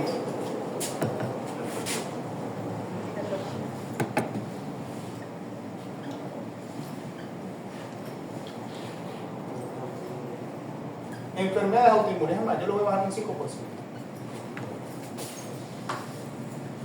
En el 95% de los casos donde nosotros tenemos un paciente el cual presenta un aumento de la temperatura, es siempre a causa de un agente infeccioso. Puede ser por bacterias, puede ser por levaduras, pueden ser por parásitos, pueden ser por virus. Pero todos van a liberar algo que se llama interleuquina 1. Y esa interleuquina 1 es pro aumento de la temperatura. Entonces, en conclusión, si hay fiebre, algo se la está produciendo. El detalle está en que cuando buscas bacterias no hay ninguna infección, buscas levaduras tampoco conseguimos, buscas parásitos no hay, buscas test virales no hay, pero todavía tenemos fiebre. ¿Qué es lo que queda? Enfermedades autoinmunes. Pero para llegar a la enfermedad autoinmune tenemos que haber descartado lo más común. Eso es como siempre les digo. Y aquí vamos a hablar también, vamos a tocar mucho sobre, sobre los antibióticos, es porque hay un uso y abuso de ellos mismos. Tienen un proceso infeccioso, digestivo, viral, e incluso respiratorio, y lo primero que le quieren inyectar es un meropenio, una bomba. Y eso no es así. Por eso que nosotros buscamos lo básico, y después vamos a lo complicado. Muchas veces la respuesta está frente a nosotros y nosotros la veamos. Ahora,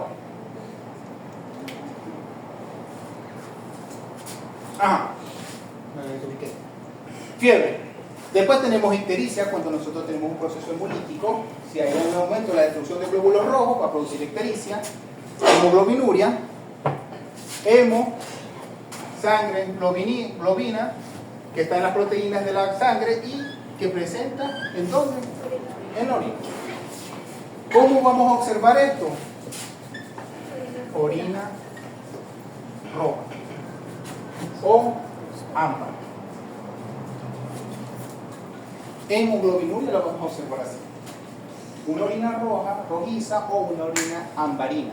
Principalmente ambarina, porque empieza a estar en contacto con los ácidos de la orina y empieza a oxidarse. Y por eso se transforma en una orina marrón. Pero ¿qué pasa? Tienen que tomar en cuenta y no confundirla, pero es difícil de diferenciarla cuando nosotros tenemos una orina ambarina. Porque ese ámbar puede ser por hemoglobina, pero también puede ser por mioglobina. Dos causas completamente diferentes. Uno me dice que es un proceso hemolítico celular y el otro dice que es un proceso de destrucción muscular. Porque lo que le da el color rojo a la sangre es la hemoglobina, pero lo que le da el color rojo a los músculos es la mioglobina. Ahora, bilirrubinuria, esas orinas de esas pacientes, si ustedes han sufrido o han visto pacientes que han sufrido con ictericia, siempre van a tener esa orina de color naranja radioactiva. en medio como en el 2014, saben, es horrible. Signos de pérdida extensa de sangre tales como epictasis, que pueden observarse así. Melena, ¿qué es melena? Sangre en heces. ¿Sangre? En heces. ¿Y qué es hematopexia? Sangre en digerida. Ah, no, digerida. ¿Hemato qué? Perdón. Hematoquexia. ¿Qué es la melena? Sangre. Presencia de sangre en heces. Ajá. ¿Y qué es la hematoquexia?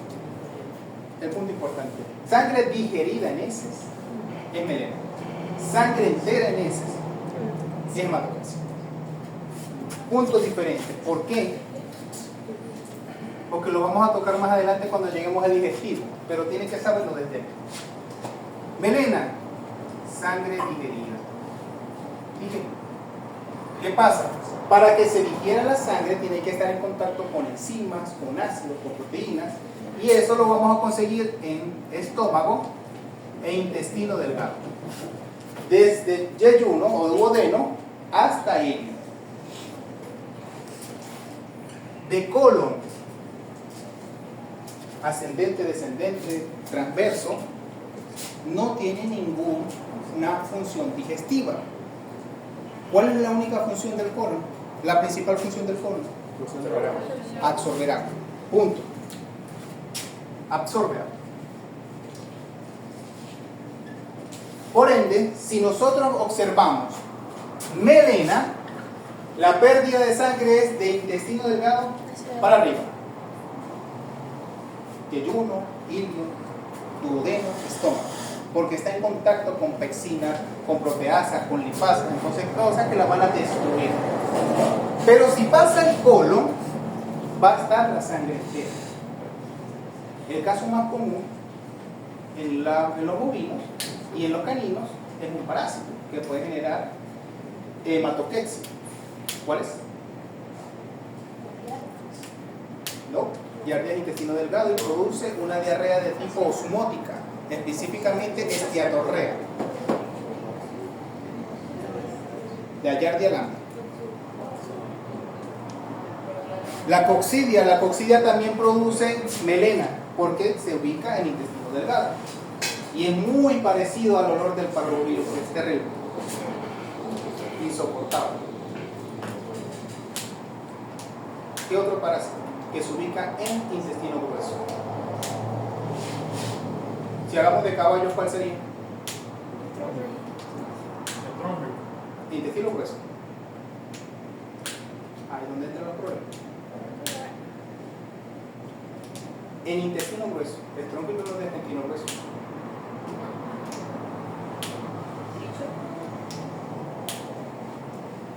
En equino sería el oxurio, el oxuriequi, y en caninos y bovinos, que también lo podemos conseguir, incluso en equinos también lo podemos conseguir, es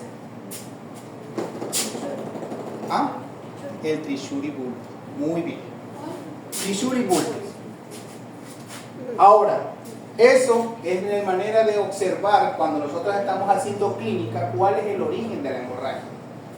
Si hay sangre entera, es de colon para abajo. Si hay sangre digerida, es de ilium para arriba. Me hambre, o sueño. Ahora tenemos hematuria. De la mano con esto. Podemos observar hematuria o no. En un caso de hemorragia tenemos sangre en heridas o evidencia de anormalidades de la coagulación, tales como hematomas, petequias y esquimosis. Ahora, cuando yo hablo de hematomas, petequias o esquimosis, digo que hay una alteración en la primera línea de coagulación, los factores de coagulación. No es sinónimo a trombocitopenia. Petequias y esquimosis no es lo mismo que trombocitopenia, porque podemos conseguir valores de 300.000 plaquetas y tener presencia de petequias y esquimosis. Pero resulta que ¿quién es el que produce los factores de coagulación? El hígado. Y si hay un proceso de hepatitis, podemos observar petequias y esquimosis. Y no necesariamente decir que hay una heliquiosis o una trombocitopenia, que es lo más común.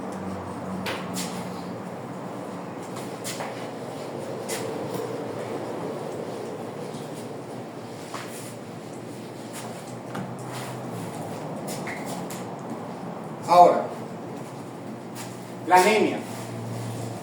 ¿Cuál es el diagnóstico, el signo más específico para nosotros poder diagnosticar una anemia? Perdón. Es, por supuesto, una clínica.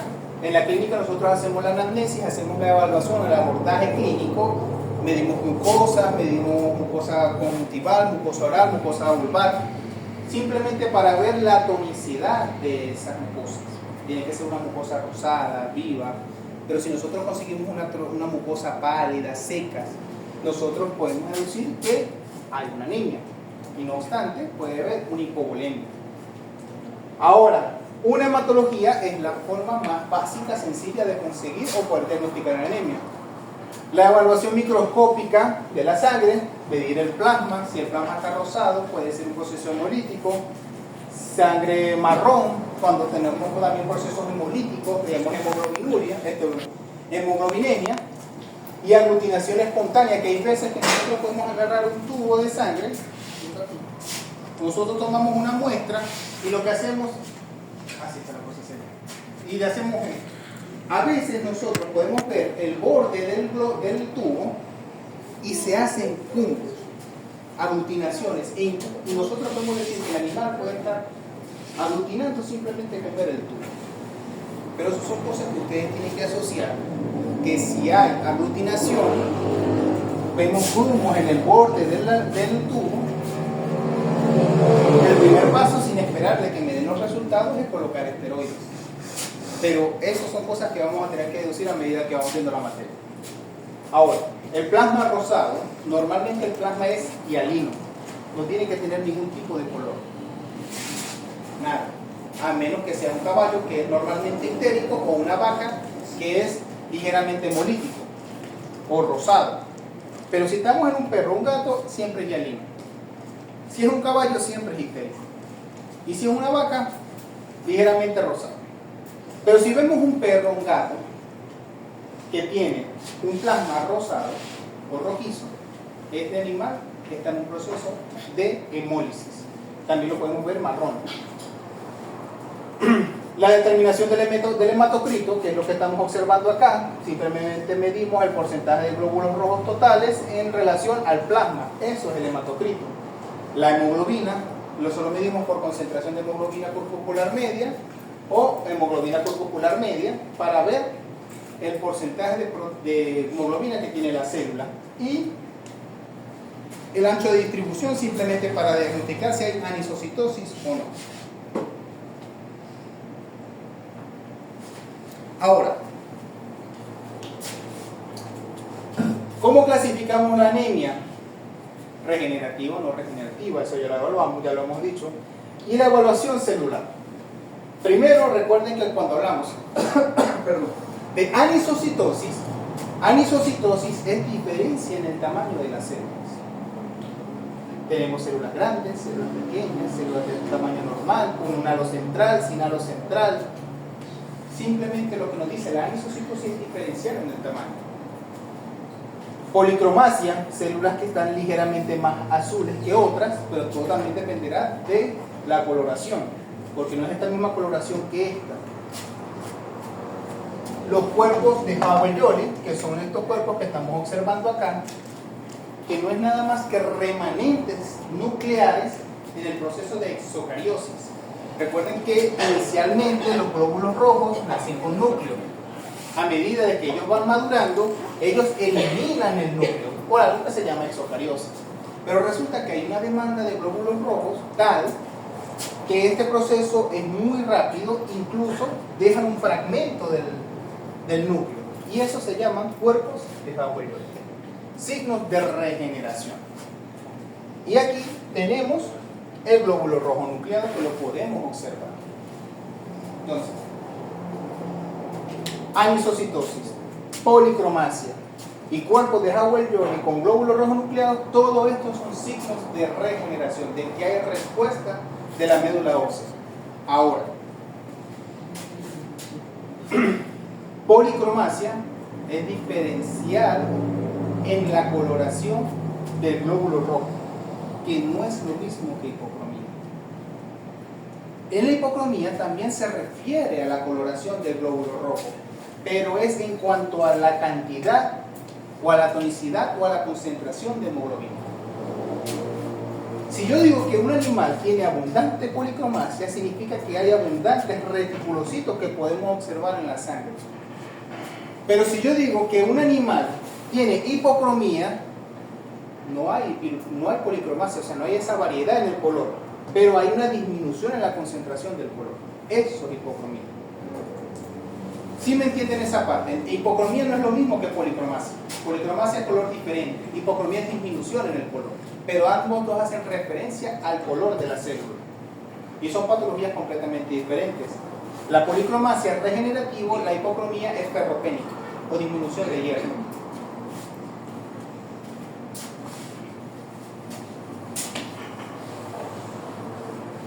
Cuando ustedes vean y observen estas descripciones en una hematología, lo van a catalogar como una anemia de tipo regenerativo aún. Pero resulta que no siempre es suficiente esas observaciones. Por ende, hay que hacer el índice de producción del reticulocito, que supongo que se lo dieron el semestre pasado en diagnóstico. El índice de producción de reticulocitos es el porcentaje de los reticulocitos que hay por cada 1000 células. Lo que nosotros estamos observando aquí, en una tinción de Romanowsky normal, como diferencial en el color, cuando nosotros utilizamos 9-azultemetileno solo, nosotros podemos teñir el componente básico de la estructura celular. ¿Y cuál es lo más básico que tiene una estructura celular? Una célula inmadura. ARN, ribosoma. El ribosoma y el ARN se tiñen de básico, se tiñen de azul. Por eso, células como los eritrocitos que no tienen núcleo no van a producir proteínas, no van a tener un color basofílico en su citoplasma. Por eso es que ellas son rojas, porque ellas no tienen proteínas como tal o organelos celulares como tal para la producción proteína. ¿Sí me entienden esa parte? Si no hay núcleo, no hay producción de proteínas. Si no hay producción de proteínas, no hay ribosoma. Pero una célula inmadura sí lo tiene. Por eso es que los neutrófilos, los linfocitos y los monocitos, su citoplasma es azul, porque ellos sí tienen todos estos organelos celulares para la producción de proteínas. Pero resulta que antes de ser un eritrocito maduro, tuvo núcleo, tuvo producción de proteína. Y todavía, cuando ya hay la exocariosis, todavía quedan remanentes de esos organelos celulares. Y eso es lo que nosotros definimos como reticulocitos, que son células rojas, anucleadas, pero son todavía inmaduras. Para que sea madura no tiene que tener ningún organelo celular. ¿Qué pasa? Cuando nosotros tenemos un valor normal de 3%, de IPR, de índice de producción de reticulocito, nosotros lo catalogamos como algo normal. Por debajo o en este valor, menor o igual a este valor, es no regenerativo. Y por supuesto, por encima de este valor, es una anemia de tipo regenerativo.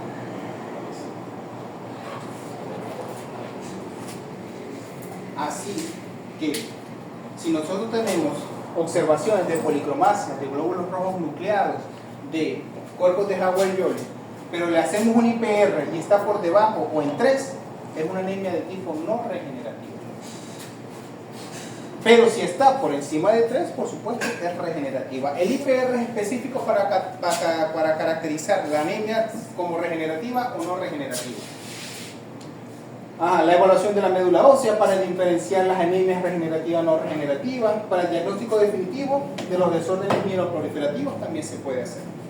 Pero esto es una evaluación mucho más invasiva, no muy usada. Nadie le va a punzar una médula ósea simplemente para ver si es regenerativo o no. El tratamiento, aquí viene el problema.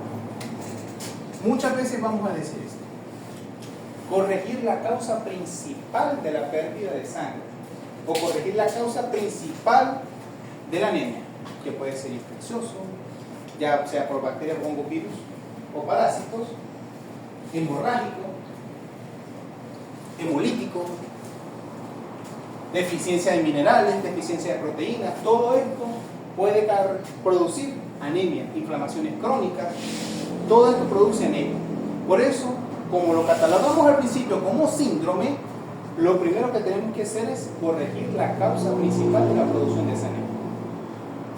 ¿Qué quiero decir? Si ustedes ven un animal con anemia, si no saben cuál es la causa, ustedes no lo van a solucionar simplemente colocándole vitaminas. Tienen que eliminar la causa de que le esté produciendo esa anemia para después estabilizarlo. Porque si tienen una babesiosis, una ehrlichiosis y no le colocan tratamiento, ustedes le pueden colocar la vitamina que ustedes quieran, pero esa bacteria es la que se lo va a consumir. No van a hacer nada. Corregir la causa principal. Por pérdida de sangre crónica, la terapia va basada en la identificación y la eliminación de la fuente de la pérdida de sangre y la agregación de estimulantes. En este caso utilizamos sulfato ferroso para las anemias ferropénicas y complejo vitamínico B para las deficientes de cobalto o de cianocobalamina.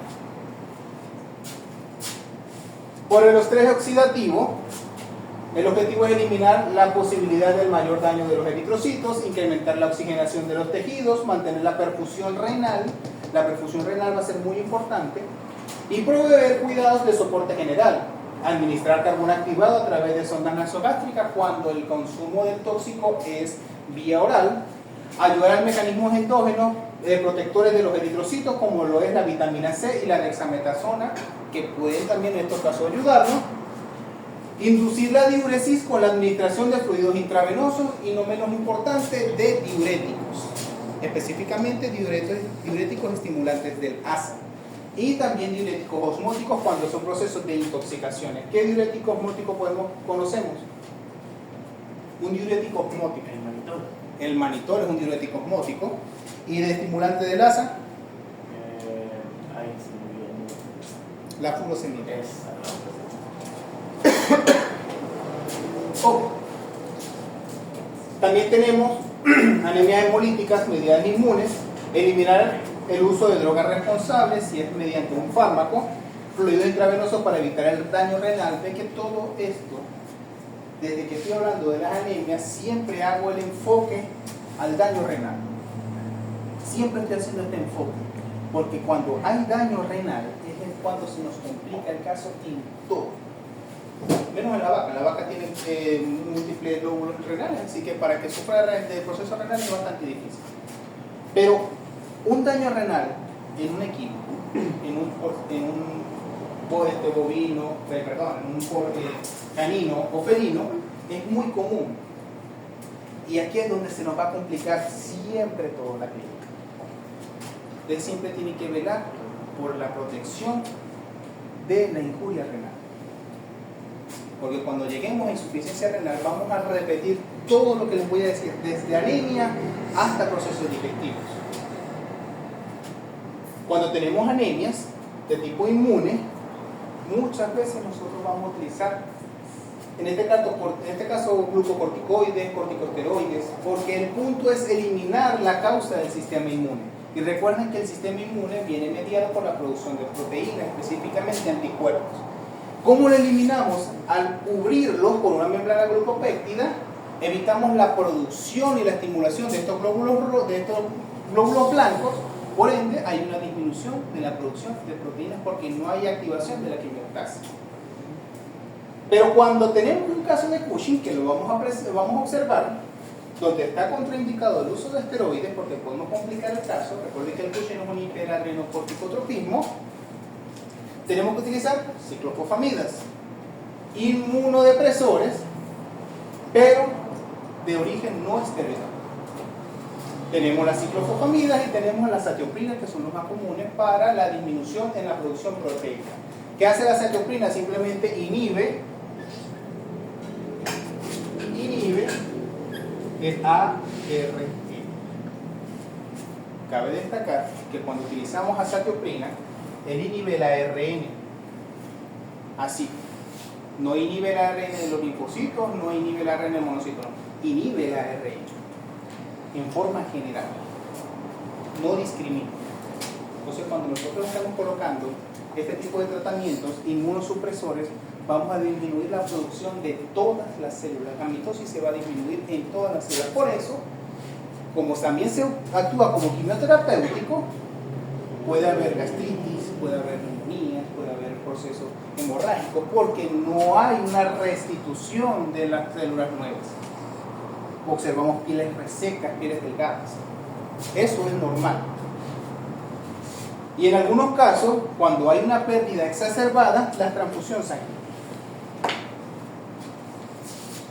Ahora, la anemia hemolítica causada por hemoparásitos, para eso tenemos el diclofenac, el diaceturato de iminaceno, las tetraciclinas para las amigas, las riquezas, los más comunes. Todo va claro hasta acá. ¿Hay alguna duda? Porque vamos a hablar del primer caso. Vamos a hablar de algo que se llama la hemoconcentración, y con esto vamos a terminar porque ya estamos sobrecargados. La hemoconcentración. La hemoconcentración no es nada más de algo que es valores hematológicos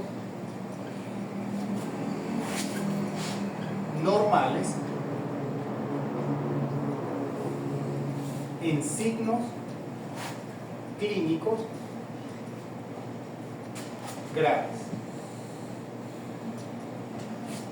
¿Qué pasa? Cuando nosotros hablamos de hemoconcentración, muchas veces vamos a conseguir valores hematológicos normales. ¿Qué quiero decir valores hematológicos normales?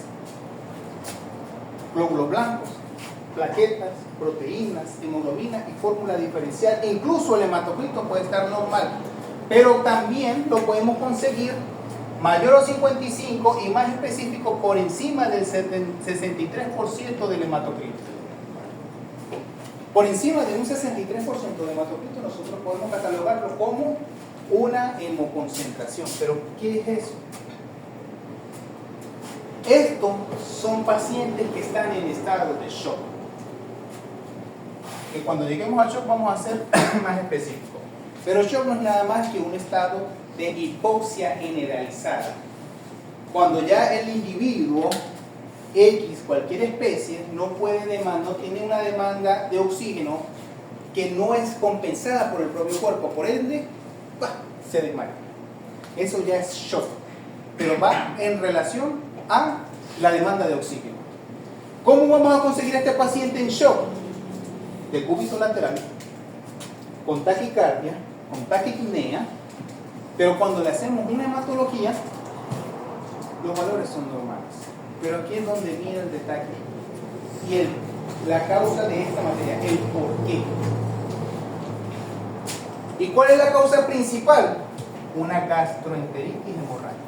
Es lo más común que nosotros vamos a conseguir en un paciente hemoconcentrado. Por eso es que tienen aquí casos de un cachorro con parvovirus, que es lo más común. Animales que sufren traumatismo porque se comieron un metal, se comieron un cuchillo, se comieron XY, se atravesaron el estómago, se atravesaron el intestino y se produjo una hemorragia interna donde hubo pérdida de sangre. Llega a este estado de shock, pero con unos valores hematológicos normales y un porcentaje de proteína 63%. Entonces, lo digo con experiencia propia porque ya me pasó. Yo hago hematologías. A mí me gusta esa área, me gustaron las células. ¿Qué pasa? Una vez yo tuve no una discusión, sino un intercambio de conocimientos con un clínico que yo le hice la hematología y resulta que tanto la hemoglobina, como las plaquetas, como las proteínas, como su forma diferencial es un animal que estaba perfecto. 60, 50, vamos a colocarle que tenía, no me acuerdo ahorita bien, pero vamos a decir que tenía 60% de hematocrito. Cuando les llegan los resultados, lo primero que hace es comunicarse directamente conmigo. Y me dice, esta hematología no me gusta, porque eso es lo que le encanta a la gente, tirar las cosas a un lado. Eso no me parece. ¿Y por qué? Porque yo tengo un animal que lo tengo de cúbito lateral, con taquicardia y taquipnea, y me está mostrando una hematología donde todos sus valores están normales. Esto se le olvidó. Resulta que hay una fase donde se llama hemoconcentración, que es un mecanismo fisiológico del cuerpo donde hay la liberación de todo lo que ya dijimos, vasoconstrictores, el sistema renina, angiotensina, aldosterona y todo, hasta llegar al punto donde hay vasoconstricción de para la redundancia, los vasos periféricos. ¿Cómo es esto? Tenemos el cuerpo, vamos a colocar así porque es más sencillo ser una persona. Vamos a hacerlo así. Cuando hay una anemia exacerbada, tenemos un estado de anemia, vamos a colocarlo por pérdida de sangre, que es lo más común, una gastroenteritis hemorrágica, no solamente es anemia, sino que es hipovolemia. ¿Y qué es la volemia? El volumen sanguíneo. El volumen sanguíneo es la volemia, punto. Pero esa hipovolemia hace que haya una disminución de la presión sanguínea. ¿Qué pasa? Hay tanta pérdida de sangre, tanta disminución de sangre o de volumen sanguíneo, que lo primero que hace el cuerpo a tanta pérdida es suprimir lo que no importa. A él lo que le interesa es que sobrevivan los pulmones, el corazón y el cerebro. El resto no le importa. Y hace algo que se llama la vasoconstricción periférica. Comprime todos los vasos sanguíneos de ahí en adelante. Eso no le importa. Y por eso es que hay frío en los miembros se tornan fríos. Hay hipotensión en la vena femoral, en la arteria femoral, en la arteria braquial. Hay hipotensión porque hay vasoconstricción. Que cuando le vamos a tomar la muestra, ¿cómo están estos vasos sanguíneos? Comprimidos. Lo mismo, los vasos sanguíneos están comprimidos. Porque el cuerpo lo que está es priorizando cerebro, corazón y pulmón. Para que haya la hematosis, para que haya la circulación y para sobrevivir oxigenando el cerebro, más nada. El resto si hay una hipovolemia no le importa más nada. Incluso quienes más sufren cuando hay este shock es el riñón. Por eso es que cuando nosotros vamos a tomar una muestra, pero no recordamos que está en vasoconstricción periférica, vamos a conseguir estos valores normales. Y hay algo muy característico que cuando tenemos esta gastroenteritis hemorrágica es que tenemos valores de hematocrito por encima de 63%. Entonces, la clínica, la hematología, la conclusión, gastroenteritis hemorrágica, muy común. Y digo gastroenteritis hemorrágica, ¿por qué? Porque estos casos, por lo general, no tenemos una causa específica o no tiene un signo clínico externo. No vemos una pérdida, una hemorragia, que no es que digo que si hay una fractura expuesta donde hay ruptura del vaso sanguíneo no vaya a pasar. Pasa. Pero eso es algo que usted controla evitando la hemorragia. Pero aquí no podemos controlar nada porque no sabemos. ¿Y cuál es la causa más común? Una gastroenteritis hemorrágica. Por eso, las gastroenteritis hemorrágicas siempre hacen un animal hemoconcentrado en una fase de shock. Cuando vean estos valores hematológicos en un paciente en estas características, siempre piensen, y por supuesto sin ningún signo clínico externo, siempre piensen en una gastroenteritis hemorrágica. ¿Lo van a ver? Sí. Porque siempre hay un paciente con parvovirus. Si van a la clínica de pequeños, siempre hay un paciente que tiene un traumatismo interno, siempre va a haber un paciente o se van a conseguir un paciente que van a tener una pérdida importante de sangre en una cavidad y vamos a conseguir estos valores. Así que siempre piensen cuando es un animal hemoconcentrado. ¿Alguna duda? Recuerden que el cuerpo es perfecto y siempre tiene prioridades.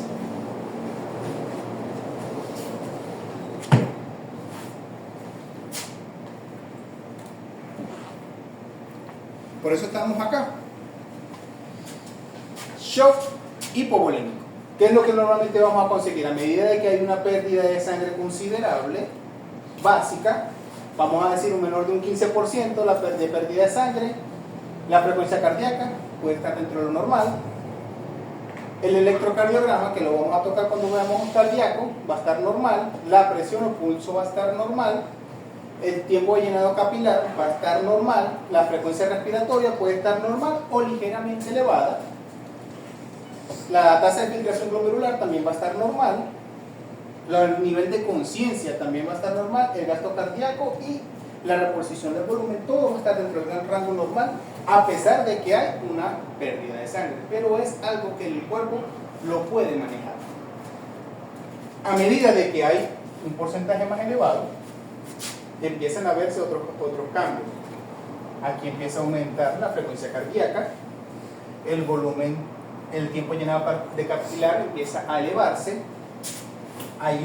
puede haber una disminución en la producción de orina, aumento de la frecuencia respiratoria, porque a medida de que hay una disminución de los glóbulos rojos, tiene que haber mayor intercambio gaseoso, por ende hay esa taquipnea.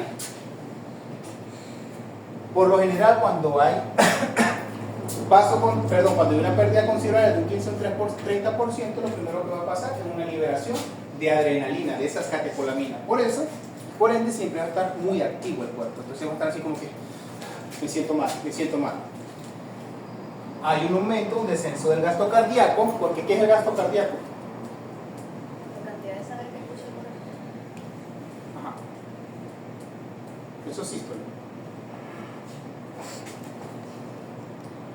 La cantidad de veces que bombea.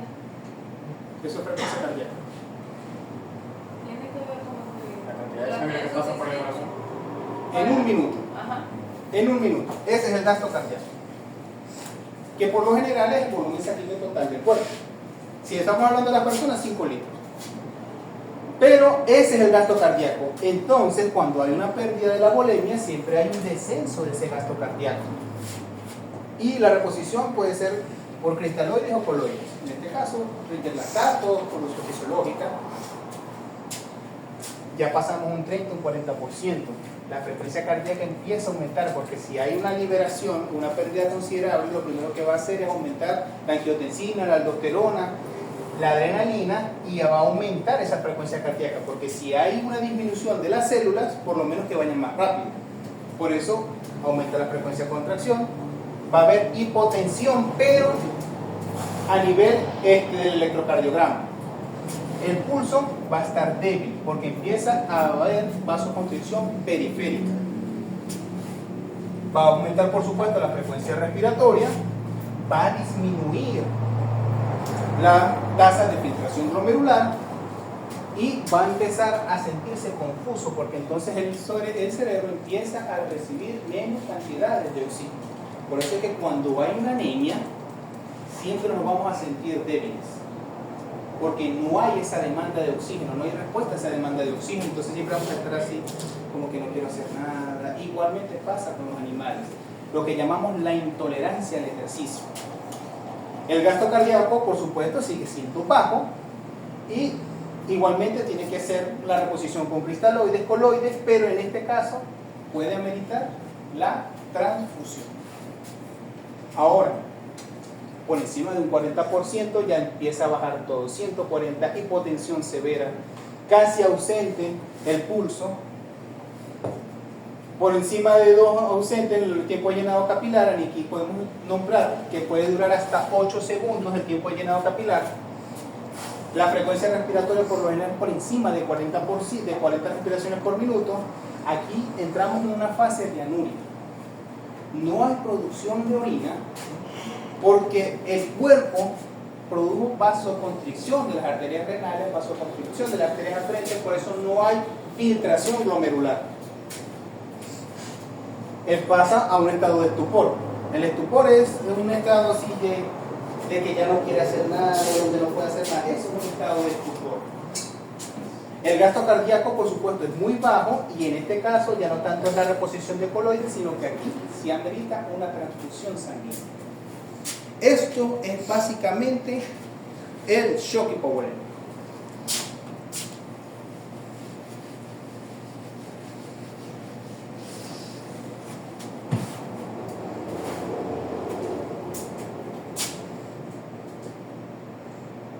Creo que lo dejamos hasta acá. Son 2 horas lo que vamos a dar. 3 horas es demasiado. De 2 a 4 va a ser la clase.